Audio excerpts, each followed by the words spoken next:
началото и най-силните кадри, които успяхме да наемем, обзето беше чрез нашата социална мрежа. И нямам предвид Фейсбук, а имам предвид социалните ни контакти. Хора, с които сме работили преди, хора, с които сме учили, хора, които малко или много познаваме. Началото все пак и аз имах някаква представа как да интервюирам хора, защото пък на по-предна работа бях ръководител на екип и съм се избирал екипа. Така че грешките, които съм направил там, вече гледах да не ги повтарям, знаех малко или много. Но все пак отначало първо тръгваш от личните си контакти, от приятел на приятел, от хора, които може да имаш малко повече информация. Което още от сега мога да ви кажа, това е нещо, някъде го бях чел, бизнеса не е финанси, бизнеса е контакти.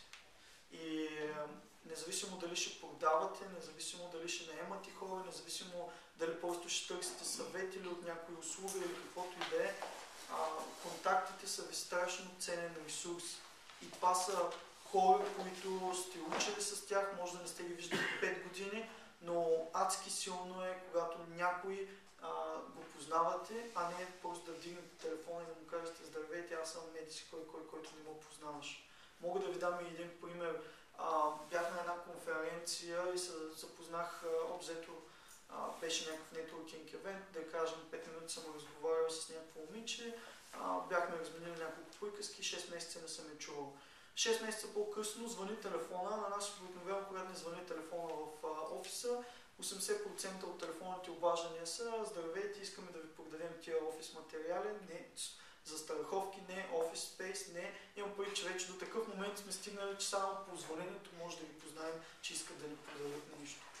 И в крайна сметка обаждаме се това момиче и тя започна: здравей, Ивайло, казвам се така и така, запознахме се преди 6 месеца на тази конференция, говорихме си за това и за това, при което аз веднага включих кое е момичето. Тя искаше да ми подаде някакви, обзето под найем, да ми даде някакъв офис. Нямаме нужда от подобно нещо, обаче отделих 5-10 минути да я разкажа. Ние сме такава и такава компания, сега нямаме такава нужда, след 8 или 10 месеца може и да имаме нужда, свържи се тогава с мен.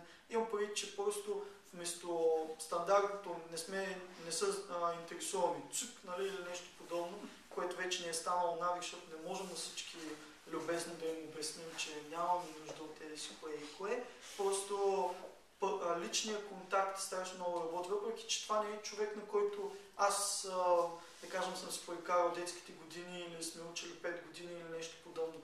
Просто защото се познавахме, съвестта не ми даваше, нали, да се отнеса грубо или нещо подобно. Просто когато има личната връзка, е много ценно. И това е моят съвет и към всички вас. Изключай темата за екип и персонал. Създавайте си голяма социална мрежа с хора, които познавате, където и да отидете, опитвайте се да се запознавате, поддържайте контакт. Аз използвам една CRM система, която имам, тя е малко по-инновативна, импортвам и всички контакти от Facebook, от LinkedIn и всички имейли, които имам, ги парсва.